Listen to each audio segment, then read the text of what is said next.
नमस्कार. इच्छा ही कधीकधी मधासारख्या गोड आमिषासारखी असते नाही का? पण काय होतं जेव्हा त्या गोडव्यामागे एक धोका लपलेला असतो? आज आपण गुंबिया जातक कथेतील एक अशीच बोधकथा ऐकणार आहोत. ही कथा आपल्याला मोह आणि शहाणपण यांच्यातील संघर्षाबद्दल एक खूप महत्त्वाची शिकवण देते. चला तर मग या गोष्टीत डोकावून पाहूया. ही एकच ओळ खरं तर या संपूर्ण कथेचा आत्मा आहे. विचार करा, एखादी गोष्ट जी दिसायला, चवीला आणि अगदी वासालाही मधासारखी आहे, पण ती खरं तर विष आहे. हे रूपक अशा गोष्टींबद्दल आपल्याला सावध करतं ज्या वरवर खूप आकर्षक वाटतात, पण त्यांच्या आत एक मोठा धोका दडलेला असतो. आणि हीच या कथेची मध्यवर्ती कल्पना आहे. तर मग ही कथा आली कुठून?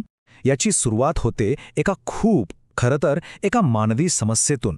ही गोष्ट थेट गौतम बुद्धांनी एका अशा भिक्षूला सांगितली होती जो एका मोठ्या द्विधा मनस्थितीत अडकला होता. बघा, किती मोठा संघर्ष आहे हा. एका बाजूला आध्यात्मिक मार्गावर चालण्याची प्रतिज्ञा आहे आणि दुसऱ्या बाजूला आहे मानवी मोह. तो भिक्षू इतका अस्वस्थ होता की त्याने बुद्धांसमोर हे कबूल केलं की त्याला हा मार्ग निवडल्याचा पश्चाताप होतोय. त्याच्याच या समस्येवर उपाय म्हणून बुद्धांनी त्याला ही बोधकथा सांगण्याचा निर्णय घेतला. आणि इथूनच बुद्धांनी सांगितलेली मूळ कथा सुरू होते. या गोष्टीत बोधिसत्व एका शहाण्या व्यापाऱ्याच्या रूपात आहेत, जे एका खूप मोठ्या तांड्याचं म्हणजे काफिल्याचं नेतृत्व करत आहेत. आणि हा तांडा एका अत्यंत धोकादायक आणि अनोळखी जंगलातून प्रवास करणार आहे. 500 गाड्या हा आकडा लहान नाहीये. यावरून आपल्याला त्या प्रवासाची भव्यता आणि त्या नेत्याच्या जबाबदारीची कल्पना येते. इतक्या सगळ्या लोकांचे प्राण त्याच्या एका निर्णयावर अवलंबून होते. त्यामुळे त्याचा प्रत्येक शब्द, प्रत्येक इशारा किती महत्त्वाचा होता हे लक्षात घ्या.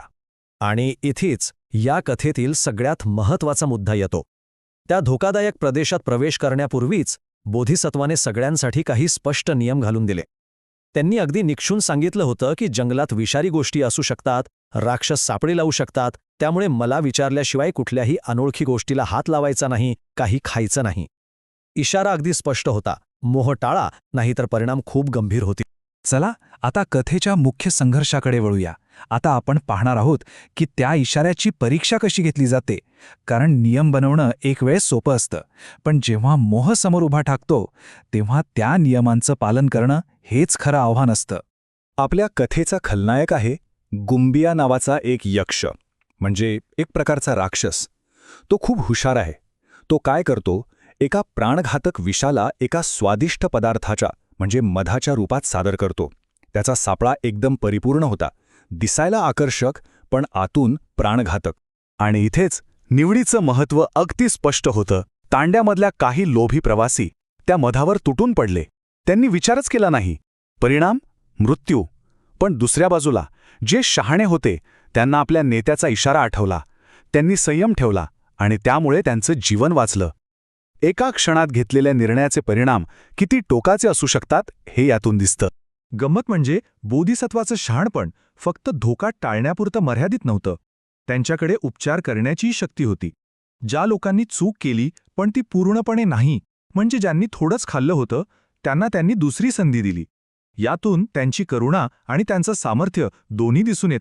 कथा तर ऐकली, पण आता आपण त्या क्षणी पोहोचलो आहोत जिथे बुद्ध या बोधकथेचा संबंध त्या भिक्षूच्या मूळ समस्येशी जोडतात.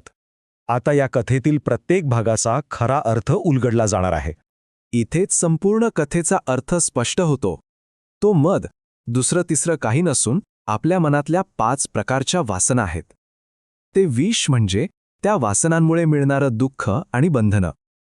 तो गुंबिया नावाचा राक्षस म्हणजे मोहाचं प्रतीक आहे. आणि बोधिसत्व ते आहेत शहाणपण आणि आत्मनियंत्रण. हे वचन या कथेचं सार अतिशय प्रभावीपणे आपल्यासमोर मांडतं. अनियंत्रित इच्छा एका सापळ्यासारखी आहे, जी शेवटी दुःखाकडेच घेऊन जाते. जी गोष्ट वरून गोड दिसते तीच आतून जीवघेणी ठरू शकते, हाच याचा अर्थ. आणि या कथेचा हेतू साध्य झाला. या बोधकथेचा खरा अर्थ समजल्यावर त्या भिक्षूला आपल्या समस्येवर मात करण्यासाठी जी अंतर्दृष्टी हवी होती ती मिळाली. त्याचा पश्चात्ताप दूर झाला आणि तो आपल्या आध्यात्मिक मार्गावर पुन्हा एकदा स्थिर झाला. तर मग यातून मिळणारा बोध फक्त एक प्राचीन शिकवण नाहीये. हा एक असा प्रश्न आहे जो आजही तितकाच महत्त्वाचा आहे. आपल्या आजूबाजूला अशी कोणती प्रलोभनं आहेत जी मधासारखी गोड दिसतात, पण त्यांच्या आत दुःखाचं विष लपलेलं असू शकतं? याचा विचार नक्की करायला हवा.